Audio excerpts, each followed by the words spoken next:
মাটির প্রাণ বলা হয় জৈব পদার্থকে, কারণ ফসল এই জৈব পদার্থ থেকে প্রায় সবগুলো পুষ্টি উপাদান পেয়ে থাকে। পাশাপাশি এতে অণুজীব থাকে যেগুলো মাটিতে পুষ্টি উপাদান সংরক্ষণে এবং গ্রহণে সহায়তা করে।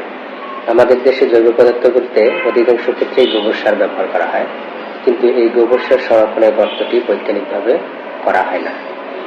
একটি আদর্শ গর্তের 3 মিটার দৈর্ঘ্য, 1.5 মিটার চওড়া, 1 মিটার গভীরতা থাকতে হয়। নিচে ভালোভাবে পিটিয়ে শক্ত করে বালি খড়কুটা দিয়ে তার উপরে স্তরে স্তরে গোবর সার দিতে হয় এবং প্রতিটি স্তরের মাঝখানে মাটি মিশিয়ে দিতে হয়।